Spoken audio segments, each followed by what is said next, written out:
Hey everyone, this is Dr. George Birnbach, and I want to talk about the 4 things that are going to crush your dreams and destroy your plans. You see, whenever we're in planning mode and designing the freight train that's going to carry our ideas from our mind out to a successful end, we need to identify also what we're going to call derailers. Because derailers take the train off the tracks.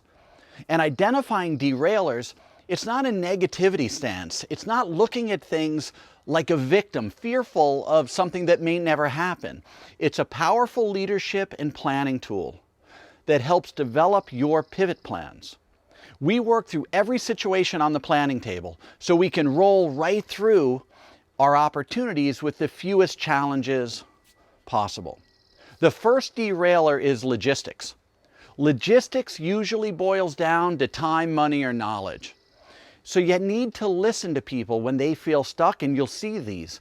I don't have enough time to do this, or I can't afford this, or I have no idea how to make this work. These logistic objections are sometimes looked at as hard objections to move forward from, but they aren't that hard. You just need to start with a charette. A charette is a diagram, a little tiny diagram that we draw out about our project, and we use it to illustrate 4 questions. Number 1, what is involved with this project? Number 2, what do we have available? What do we need? And where do we find help? Those 4 questions allow you to have a less frightening future unknown, and you can move forward more confidently. Now, the second derailer is procrastination. Procrastination is self-induced, self-administered, and self-defeating. You need to beat back procrastination at every possible turn, like it's a poison that's going to take down your project, because it will. Procrastination doesn't ever take away the need for a project, but it adds fear, anxiety, and worry to that project and anything it infects. So I want you to start thinking, what's the easiest way to generate momentum on this project? And one of my favorite questions to ask myself when I'm planning something is, what's the easiest way for me to launch this project and then hand it off for someone else to finish? Create a start it now model of thinking, and you will be amazed at how easy it is to produce more on your projects, okay? The third derailer is perfectionism. Now, it's interesting because striving for perfectionism is not altogether a bad thing. You want to do a great job, but people can become crippled by the fear of not being able to be perfect, and it can quickly derail a launch or gum up a process. So let's move the concept of perfection to a checkpoint near the end of the project. And now let's create a checklist to guide the measurement of what would be considered perfect on this project. Maybe we're going to judge an individual project according to, is it in alignment with our values and our image? Maybe it has to be at a specific budget or price point for the project's rollout, or maybe it needs to be acceptable by my team as a quality program so we can be proud of it.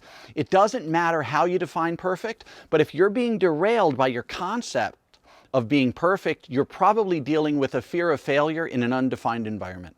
So answer this question. What does this look like if it's done the way that I would be proud of? And once you define it, a checklist appears and the fear disappears. Derailer number 3, gone. Now, the 4th derailer is attitude. Attitude's interesting because your attitude is composed of your internal and external environments. Internally, we are our self-talk, our self-image, our self-beliefs, where externally, we're our physical abilities, we're our communication skills and the actions that we take. And these all form how we make commitments and follow through on them. I have spent much of my life finding the fun in the failures.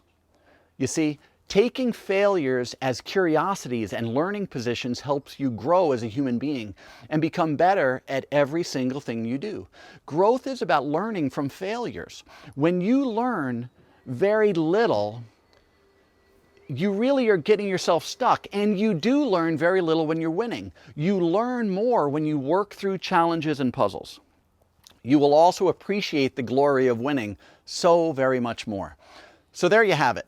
This is a planning and mindset class for you to use. Go ahead, dream big, but also take a look at where things may derail. And now you can plan on avoiding those obstacles as well. You'll get better at planning, you'll get better at puzzle solving. My name is Dr. George Birnbach. Let's keep building curious leaders who create amazing lives for the people around them. have fun, and keep going. All right? I'll talk to you soon.